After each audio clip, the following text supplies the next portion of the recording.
Welcome to Rethinking Youth Ministry, where each week we hope to raise the bar for youth ministry by asking questions, interviewing thinkers, and having real, honest conversations about what it looks like to lead the next generation. I'm CJ, and this week I'm joined by Brett Talley. Hey, everybody. Brett's usually one of our hosts here, but this week we're switching things up on you just a little bit, and he's actually jumping in on the conversation side. And I'm also joined by Carlos Whittaker. What's up? Awesome. Well, today on Rethinking Youth Ministry, we're talking with Carlos about his new book, Kill the Spider. So we're going to be talking about spider killing. Woo! Yes. And Death to all of the spiders. Arachnophobia. Carlos is an author and a speaker who just released that book, Kill the Spider. And this year, you can find him speaking at Catalyst, Orange Tour, and at churches all over the country. But for those of you who don't know Carlos maybe quite as well yet, before we dive into the spider killing and arachnophobia, Yes. Carlos, we just want to ask you a few first date, icebreaker questions. Just before we get... Now, hold on. If they're first date questions, though, does this mean you may end the date after you hear my answers? This might be a short podcast. Okay, so it might be a short podcast. Right. We might get a phone call that we have to take. I forgot. My mom's at the airport waiting for me. Yeah. Carlos just got friend zoned. I don't know what happened. Okay. So, Carlos, we want to ask you, if you could shop for free forever at one store, what store would it be? Bass Pro Shop. Okay. Wow. I'm 100. I know my name's Carlos, and that probably surprises people that are listening to the podcast right now, but I am a 100% redneckskin. Like I hunt, I fish, I do all the things. So people call me the redneckskin because I'm redneck, but I'm Mexican. So That's there you awesome. go. Wow. And that almost sounded like this was rehearsed. I know, Carlos but it wasn't. has not heard any of these questions. No, I'm and not. He was like, it was like you woke up this morning like, man, I hope somebody asked me where I would shop for free. I hope, and I don't know if there's a gift card here anywhere for Bass Pro Shop, but like if anyone wants to drop one of those out. This episode is sponsored by Bass Pro Shop. Okay. We put in that commercial in post. Okay, awesome. Our next question, we have two more for you, and then we'll dive in. Okay. Is a hot dog a sandwich? No. Okay, but it's got bread. Yes. And then there's a meat substance. Yeah, but it's not meat. So and what there's- about like the Hebrew National all beef kosher hot dogs? That's meat. that would be meat. But no, a hot dog is not a sandwich to me. Okay. It is not a sandwich to me. Guys, you heard it here. Yeah. And finally, if you had a totally free day and $50, what would you do? I would go to Bass Pro Shop and I would spend my $50 probably right now in this season buying flies for my fly fishing trips. Nice. There you go, guys. Well, Carlos, I used to work at a fly fishing shop. Stop. Oh, We no. can talk about that Stop. later. Oh That's my his God. fly fishing podcast. Can we He's gonna start a have fly you- fishing podcast together? Maybe We can man. turn this podcast around right now. Let's Just go. make it a fly fishing. Let's go. I love it. That would be so great. So I've got one more quick question. Yeah. So low sweat. Low sweat. So that's kind of, I know you refer to yourself, if you're not following Carlos on Instagram, on social media, you need to. He's a great follow. Awesome family, just great thinker. Yep. And you refer to yourself a lot as low sweat. I think even one of your handles is probably that. Where did that come from? How long has that been around? It was 100% not my idea. It was like, we're talking barely baby internet time, like 1997. I bought a new IBM computer and IBM assigned me an email, and it just took the end of my first name and the beginning of my last name, and lowsweat@ibm.net was my email address. And so that just kind of became like the thing that Wow. it wasn't on purpose, but it's just the end of my last name and the beginning of my the end of my first name, the beginning of my last name. Wow. Low That sweat. was really fortunate because that probably does not, like, I'd be etdal. Yeah. Like that doesn't work. It doesn't work as well. J-Palm. It doesn't work as well. But here's the only problem is when people switch the S and the W, it spells something completely different. So be careful. Be careful if you're trying to hit me up on Instagram that you spell it low swit. Okay. That's amazing. Good to know. Now, Carlos, we do want to jump into some of this killing spider stuff. And I did actually want to start this podcast by being clever and being like, let's talk about actually killing spiders. So then Sure. I realized everybody probably makes that joke with you. Oh, actually, nobody has. Man, darn. So what's your Dude. favorite way to kill a spider?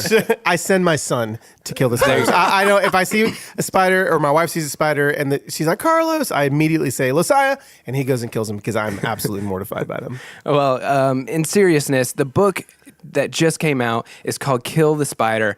And I just want to go ahead and ask you, why this book and what's with all the spiders? Yeah. So why this book and what's with all the spiders really is one story in general. I had found myself in 2000, I guess it was 2013. I'd found myself really sitting and committing a lot of the same mistakes over and over again. A lot of the same behaviors that I'd been trying to fix through years of therapy. I mean, listen, I've been to therapy a whole lot and I would fix them.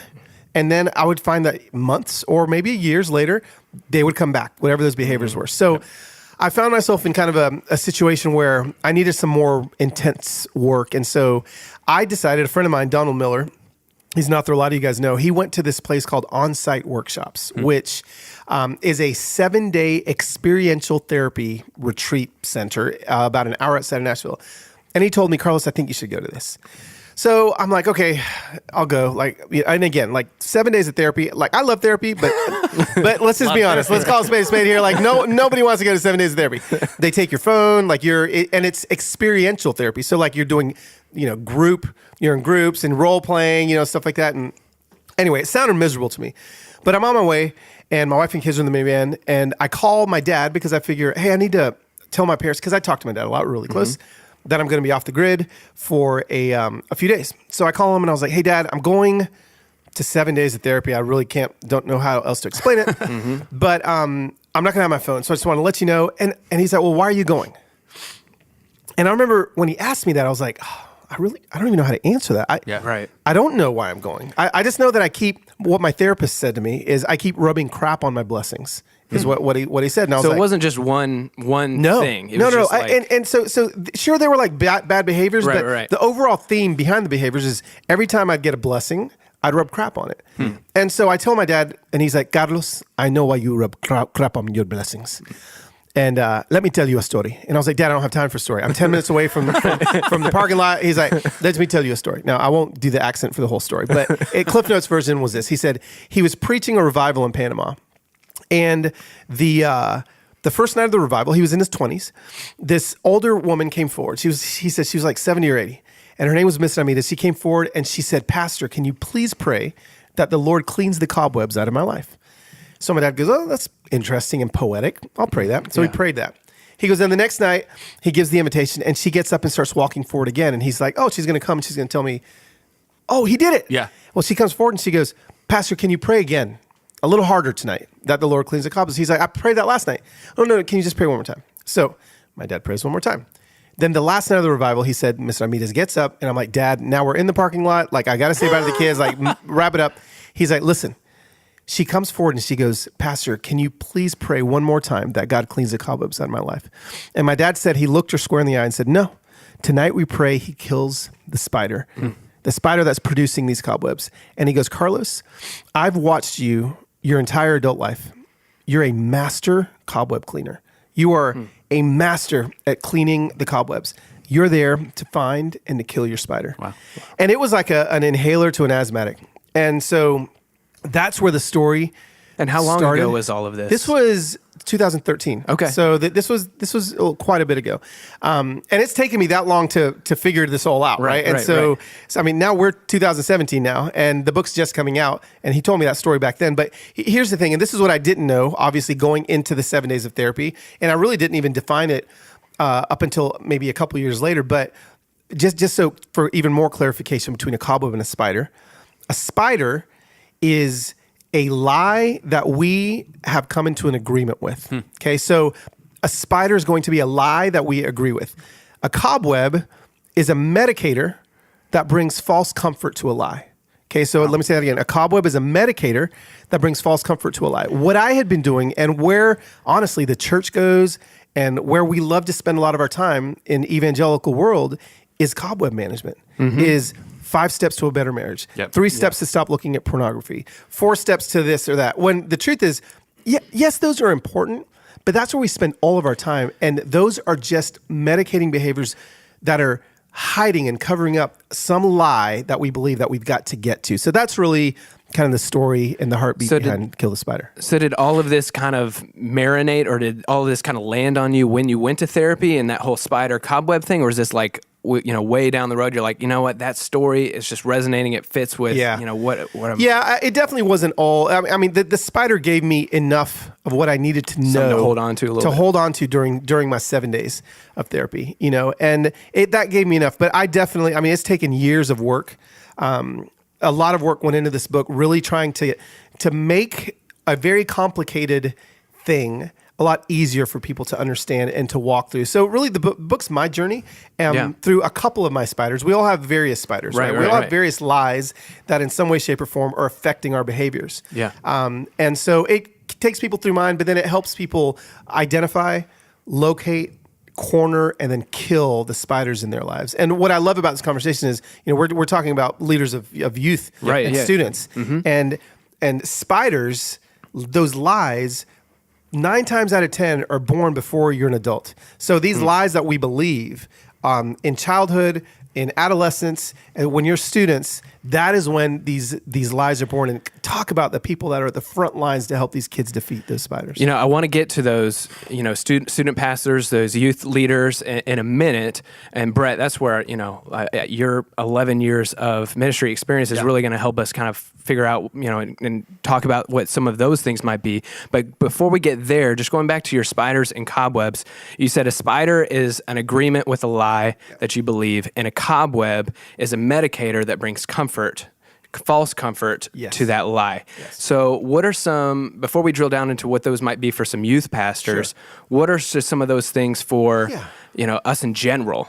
Absolutely. So a lot of common cobwebs that we deal with are, you've got I call them ugly cobwebs and pretty cobwebs, right? Yeah. So there's the ugly cobwebs. Let's just call them for what they are. So like pornography, that's a cobweb. Okay. You can stick a XXX Church app on your phone. You can do all you want to clean up the cobweb, but right. Bro, that's still a cobweb, and there's a spider that's still going to produce it, right? So true. Those are just cobwebs.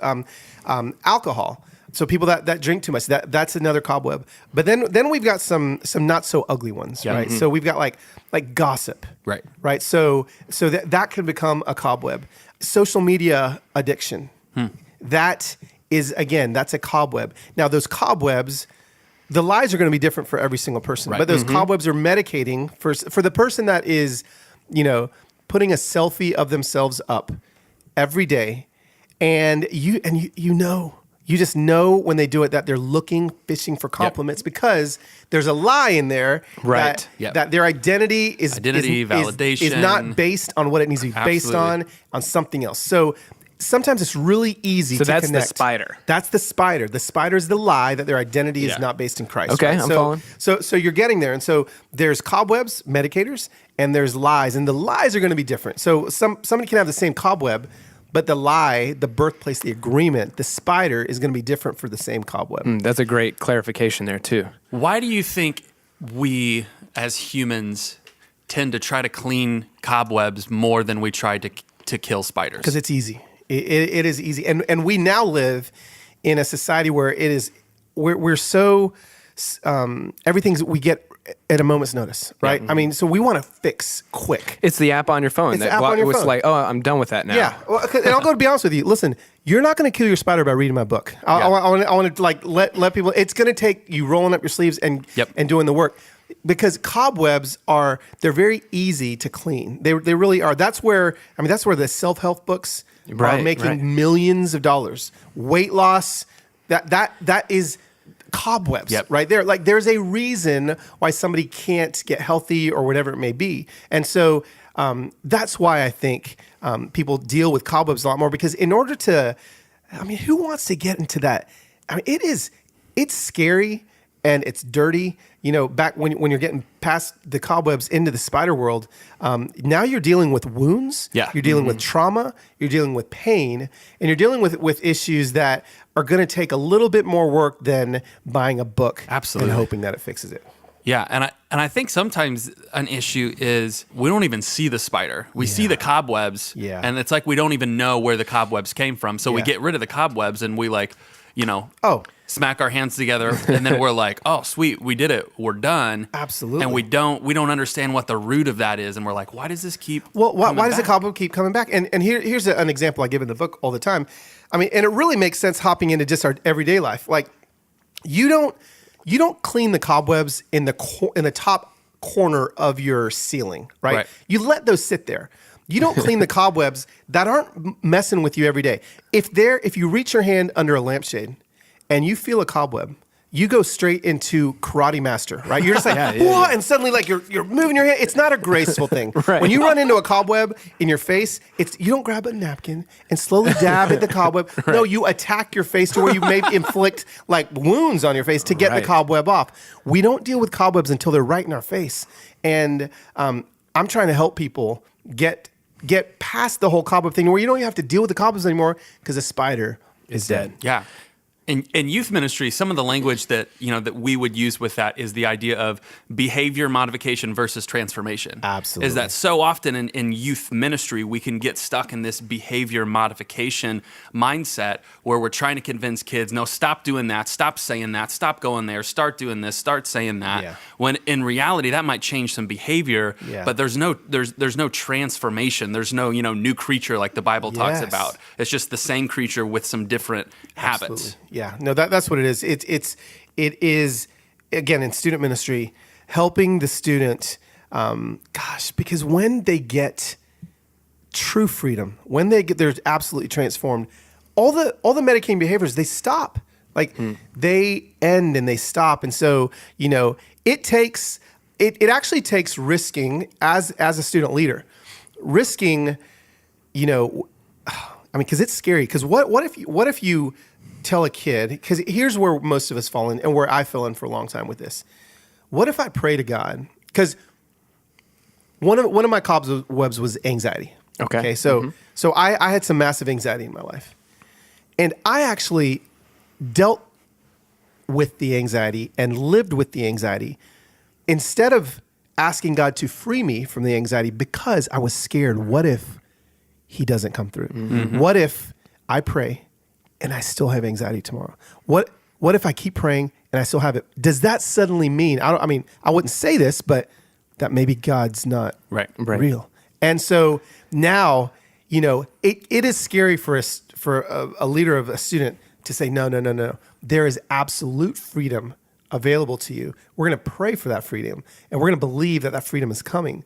And that's risky. Yeah. That is where it takes risk in order to rescue students out of their circumstances. Absolutely. So Carlos, kind of going with what you just said, we have this responsibility as youth leaders. We want them to know who God is, that God loves them. We want them to know the freedom that exists in the life that he's calling us to live.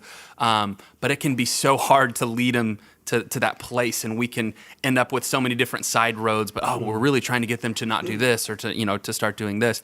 So how do you feel like we can best help youth kill spiders rather than getting stuck in these cycles of cleaning out the cobwebs? Yeah, I think the most important thing is it's the whole idea of replacing a lie with truth. And I feel like we get stuck, and I can say we now because I'm a student minister myself because I've got a 15-year-old at home. And so I deal with the real deal. So helping her early on in her life, replace lies with truth right away. Because I think what ends up happening is, it's not like we do this on purpose, right? But we help them identify the spider, we help them locate the spider, we help them corner the spider, and then we just kind of leave it there. Yep. Because once you kind of confess the lie, reject the lie, rebuke the lie, whatever language you want to use, and so suddenly a lie leaves, and the student is like, oh, that is a lie. But the last step that I feel like a lot of times we miss is replacing the lie with God's truth. So what ends up happening is when we do the confess the lie, reject the lie, and renounce the lie leaves.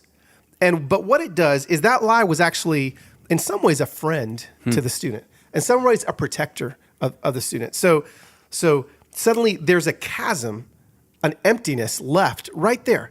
And if we don't take that very last step to replace that lie with God's truth, at that moment, the enemy's no freaking moron. He's going to come in with another lie because there's a vacant space there. So, gosh, for me, it's the second I begin to even smell out a lie with my daughter. Like we go right there because spiders don't have to be these long lasting, they've been there for tens of 20 years. No, like they can pop up in a heartbeat. So like just the other day, my daughter, my oldest daughter, there was like 4 things I had to get on to her about that day. Yeah. And I just don't have to get on to my other daughter about these things. Their personalities are different. Right. Well, of course, she's just moping and she's bumming. I was like, babe, what's wrong? She's like, I'm so irresponsible and I can't ever, I don't ever do anything right. Now, I know that's not true. Right. But she was speaking a lie. And so before I let that lie turn into truth for her, well, you know what I did? And this is just a simple step. This wasn't spiritual at all. I said, yes, we prayed about it, but I said, this is what I want you to do. So we confessed the lie. I said, this is your lie. You confess it. We're rejecting it. We're replacing it with God's truth. Yeah, that's sweet and fuzzy, and I believe that works. But I made her tell me, I said, right now, you're going to tell me 5 responsible things that you've done in the last 24 hours. But I haven't done anything right. No. 5. I was like, we'll stay here all night. And it took her like 10 minutes to come with the first one. And then the second one, it took her 2 minutes. And then the third one, it took her 10 seconds. And then she listed like 15. And suddenly she saw herself as a responsible teen that occasionally does irresponsible things, as opposed to an irresponsible teen that occasionally does responsible things. Absolutely. And it switches the script on him. So anyway, Absolutely. There's my 10 cents. I love that. And I think so much of this, we talk a lot about, culture and ministry and different things like that. But with teenagers, I think it's so vital that we create these cultures in our small groups or whatever it looks like of vulnerability. Yeah. And we have to instill in teenagers and in preteens before they graduate, before they get into these patterns and before their heart gets even, harder and they're pushing people away, that we create these opportunities for them to learn what it looks like to get vulnerable, to be able to admit, like, I think I've got some issues here, and to be met with grace with those things. Because at some point in life, we just start hiding the cobwebs. Like at some point, we don't even really start cleaning them out. We're just like, I'll just build a room around it, and so no one else will see it. Absolutely. And I'll just deal with the cobweb. Maybe I won't even deal with it. Yeah. And so just the health of helping them have the space to process in vulnerable ways, I think is one of the most important things we can do in ministry. Yeah, so good. So Carlos, one of the things I love about your book, Kill the Spider, is that you get very real and you open up about your cobwebs and your spiders that you faced and that you've overcome. So, which I love, because reading a book, it's like, okay, cool concept, but when you open up about your life, it gives it so much power and credibility. It's like power because, like, okay, I've walked this walk. Do you mind just sharing a few of, not to give away all the book or anything like that, but just sharing some of the cobwebs and spiders that you've faced and just kind of the process that you walked through, and then we'll kind of get to what we do with all these spiders and cobwebs. Sure, yeah, no, absolutely. In the book, I get kind of really vulnerable with 2 kind of major traumatic spiders in my life. That some of them took a long time to get to, some of them didn't. But one of them per se was had to do with ministry. And when I was leading worship, at a church called Sandals Church. I was a worship pastor at for 10 years. And I was 6 years into leading worship there. I'd been leading worship for every weekend for 6 years. And I was standing in front of 1,000 or so people one Sunday, and I got the room started spinning. And my heart started pounding out of my chest, and I was like, am I having a heart attack? And so I literally had to walk off the stage in the middle of the set, put my guitar down, and everyone's kind of wondering what's going on. And then they call for a doctor because I'm gripping my chest, and I'm thinking I'm having a heart attack. And the doctor comes back, checks my pulse, and I'm waiting for him to tell me I'm about to die. And he's like, no, you're having a panic attack. And I was like, a panic attack? That's for crazy people. Like, what do you mean a panic attack? And so began my journey with panic and anxiety. And as I hinted to before, I prayed. I begged God to heal me. I prayed, and then I woke up, and I still had it. And I prayed. I woke up, and I still had it. So you know what happened? I made an agreement at that moment that God had abandoned me. And that agreement that God had abandoned me, impacted 10, 12 years of my life after that. because I made this agreement with the enemy that God had abandoned me. So that anxiety is what led to that spider? Is that what you're kind of saying? No. So here's the thing. We live in a flawed world, right? We live in a war. Our world's broken. Our bodies are broken. I'm not going to sit here and try to tell somebody that serotonin levels do not exist, right? They do. Like our brain are chemically imbalanced, things like that happen. I've done plenty of work finding the root of the anxiety itself. But this spider that was birthed because of the anxiety. So a lie came out of that. Okay. A lie came out of that I was abandoned. So since I was abandoned, there was a shell inside of me that I was like, well, I need to find something to medicate that to where I feel not abandoned. So that led ultimately to me having an emotional affair years and years and years later. And that was me medicating.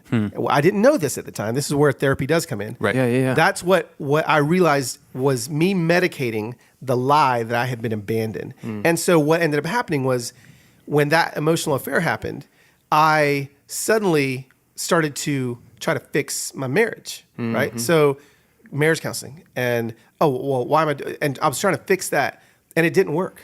And suddenly I'm like, why is marriage counseling not working? Well, because this has nothing to do with your marriage. That's so powerful. It has nothing to do with your marriage, and it has everything to do with the lie you made an agreement to 12 years prior.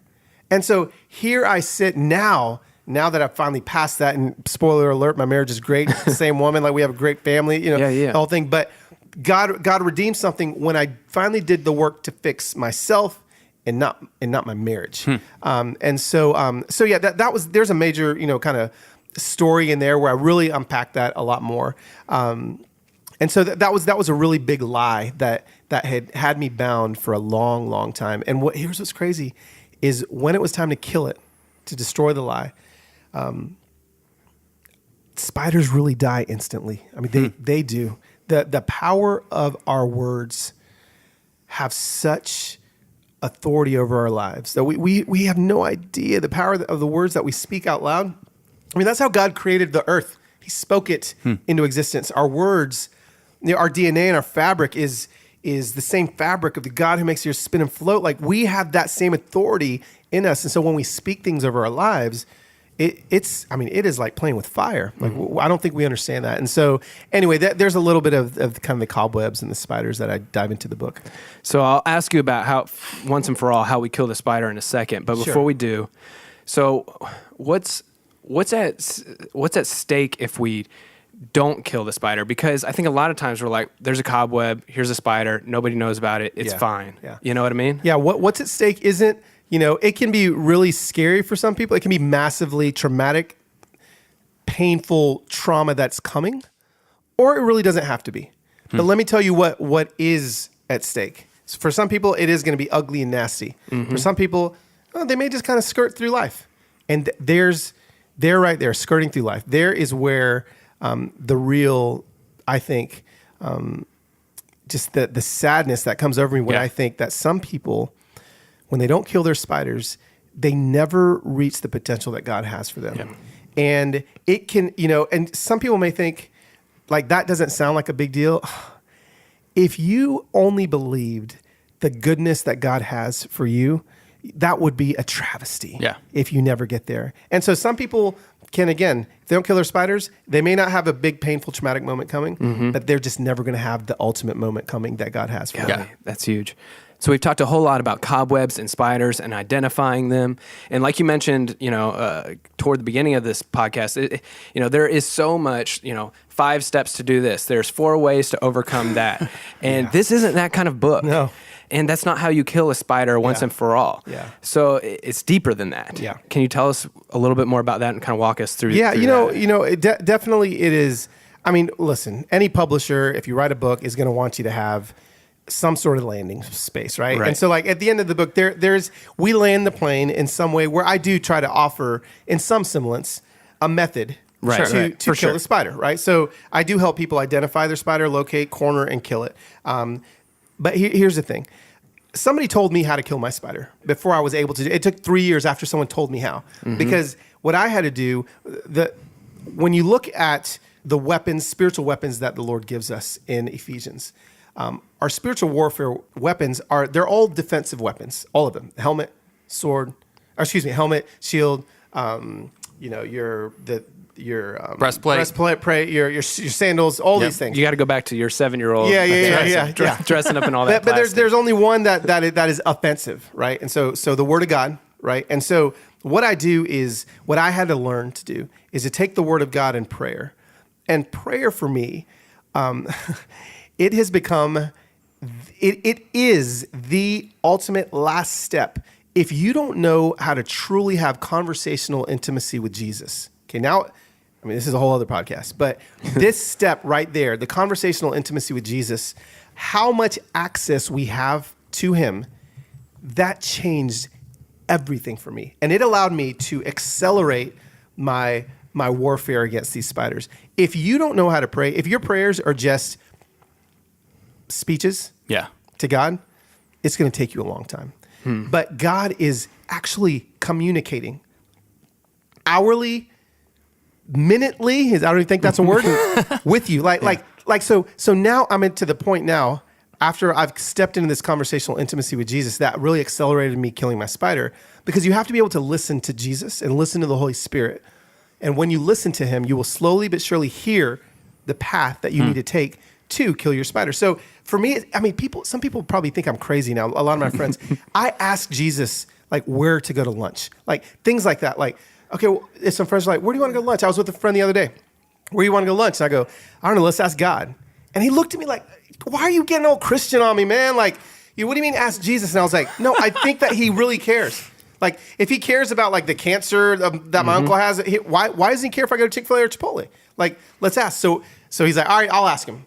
This is a little caveat here. So my friend Marcus, he asks him, Marcus, if you're listening, sorry that I'm using this example. But he goes, all right. And he kind of laughed at me. He's like, so he prays. He's like, I feel like God's telling us to go to this Thai restaurant down the street. And he kind of laughed. And I said, okay, cool. That's where we're going to go. So we got up and we went to the Thai restaurant. We're having a conversation. We're having a good time. So then we leave. He's like, do you really feel like God told us to come here? I was like, if that's what you felt, he speaks to us in different ways. We're walking out to the parking lot. This guy that's been sitting across from us at this Thai restaurant comes running out of the restaurant, runs up to my friend Marcus. Hey, man, do you sometimes hang out at Frothy Monkey down in 12 South? And Marcus is like, yeah. He's like, this is going to sound crazy, but you were there the other day, and God put you on my heart that I was supposed to pray for you, and I didn't. And then all of a sudden, I saw you here, and I kind of freaked out. The whole time I've been eating, I've been like, it's the same guy. I can't, but I had a sprint out here. Can I pray for you? And I just started laughing out loud, like so loud. I got in my car. Marcus's eyes are massive. They're huge. They're looking at me. I'm backing up, just laughing. He texts me minutes later. He's like, okay, I get it. Because God is literally concerned about the smallest details in our life. And once we get into this conversational intimacy with Jesus, he's going to be that specific and clear on your cobwebs and on your spiders and how to get there. And correct me if I'm wrong, but it's almost like, if you don't know where to start, that's a great place to start, because, I think as Christians, we're almost afraid to get that specific, because what if he doesn't come through? So we're like, God, just make me more like you, and then we move on with our day. Yeah. But it's those small things that almost get us in rhythm, like, okay, I can consistently ask and ask and ask, and it will lead me. Oh, it's going to lead you. It's going to lead you there. And then you have those moments. And then you have access now, because if you're going to get to the dirty parts of your soul, to the parts of your soul where the spiders are at, you're going to need like Jesus to be so real to you, more real than he's ever been, if you're going to get there. And so in the book, that's the point of all of that. Yeah, it really is the point of all of it. And so in the book, I help people even on that journey, how to go from just kind of giving speeches of prayer to conversational intimacy, which is leading the last step to that confess, reject, renounce, and replace is where we kind of step in with the dagger. Wow, that's amazing. Yeah. Awesome. I want to play a little bit of a game. Sweet. Which could go awful, and we might not keep it. But we're going to play a little game. I'm going to give you some circumstances that are going to be probably familiar to me in my time in youth ministry, maybe familiar to you in your time in ministry, and probably familiar to a lot of us. Okay. And I want you to kind of play Dr. Phil for us and help unpack a little bit of like, okay, that might be, this might be kind of a cobweb, or this might be a spider that you need to watch out for if you can relate to that. Okay. So one of those in youth ministry, we all know the stats are not super long on how often a youth pastor sticks around at a church. Yes. And so whether that's because the grass is greener on the other side or everything just doesn't line up perfectly this church, so I'm going to go find one that does, whatever it might be, there's this tendency that, youth pastors are only going to spend, 18 months or so at each church before they jump. So if we find ourselves in those situations in life, where every year, every 18 months, we start really wrestling with, this is really hard here. This is not what I wanted it to be. Maybe I need to start figuring out where I want to go next. Yeah. What could be behind some of that? Yeah. I think, first of all, I'm kind of that way. So I don't want to. There's some people that may come down on that a little harder than I'm going to come down on that. I believe that when you look in Scripture, God has called some to be teachers, prophets, apostles, right? All these different gifts. Absolutely. And I believe that some people are starters. So I believe that some people that get a little bit jaded and they get kind of thrown to the curb a lot in the church world and ministry world are people that come in and they start something, and then they're like, squirrel. And they're like, they go somewhere else. Some of that I feel like God has kind of created inside of people. So for those of you listening, you know who I'm talking about, right? And so senior pastors that may be listening, you may have some of those people on your staff. It's okay when they go. It's gonna be fine. Now, that aside, there are people that are scared to stick around because, there are lies or spiders in their lives that are speaking into them that their worth is going to be based on something bigger, something better. Maybe not a youth guy anymore. Now you're the main. You need to be the main guy. Yeah. Whisper, whisper, whisper. You need to be the main guy. And so though that's lies. That's what you have to fight against. So I think you just have to really be careful, but be very strategic in saying, okay, am I feeling the itch to move because of a lie, or am I feeling the itch to move because of God? Awesome. And it's that simple. Absolutely. And that's probably even helpful for some people to have some of that language. Yes. To say, you know what, I want to have a conversation with you, talking to maybe their senior pastor. I really got a discontent spirit right now. Yeah. Because I love what we've started here. And I don't know that I'm wired to take it to the next place. Because I feel like I've done what God's called me to do here. So I think that language can be helpful. Okay, so one more. What about in these situations that I know that I can relate to? In youth ministry, a lot of times we go in and we kind of have this Pied Piper mentality, and we want to be the one on stage, and we want to be the one getting the laughs, and we want to be the one the kids come to and they say, hey, I need help with this, I need help with this. Yeah. So if we find ourselves in that situation where, it's hard for us to really invest and develop leaders and share the stage, kind of share the spotlight, what are some thoughts you might have on that? No, again, your identity is suddenly becoming placed on a lie. Your identity is becoming placed on what other people think of you, what students think of you, and even especially if you're a communicator and you're listening to this, spiders don't have to be, again, massive. They can start off so simple, and you can kill them just as fast as they're birthed. Okay, birthed is such a weird word. As they're born. Okay, and so here's a great example. So we're recording this at a conference. So today I get the planning center sheet, and I'm communicating on main stage here. And I look when I get the planning center sheet, and I didn't know this until I got here, that I'm speaking after John Acuff, who is the most tweetable human being on the planet Earth, Right. and the funniest human being, one of the funniest people. So speaking after him and before Reggie Joyner, who is loved by absolutely everybody. I mean, the guy can do no wrong. And then I've got 10 minutes between the two of them.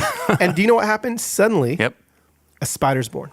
Suddenly I'm like, oh, man, well, why am I even, why did they even have me doing this talk? John and then Reggie, they're going to forget what I have to say. Yeah. So I'm making an agreement with the lie there. So you know what I did? I got up from my chair. I mean, I was literally in my chair, the front row, and I went to the bathroom. And I confessed the lie. I rejected the lie. And then I replaced the lie with God's truth. And what's God's truth? No, I've called you here to deliver words to these people. Yes, you're not going to, don't try to be as funny as John. Be you. Don't try to be as lovable as Reggie. Yep. Just be you. Go out there and declare to them what I have. And so I came out with God's truth and stepped up on stage, killed the spider, and delivered it. And so it doesn't have to be these big, massive things. Spiders are born every day. We just have to kill them really quickly. Awesome. Yeah. Very cool. Thank you. Well, Carlos, thank you so much for joining us today. That's an incredible idea, incredible concept. Thank you so much for sharing it and sharing a little bit of your journey over the past several years. And if you want to check out Carlos's book, it came out on October 3rd, and you can visit killthespider.com to buy your copy. Or 10. Or 10. Or 10 copies. Yes. Give them to some friends. Yeah. If you've got any friends that are like, man, you got some spiders.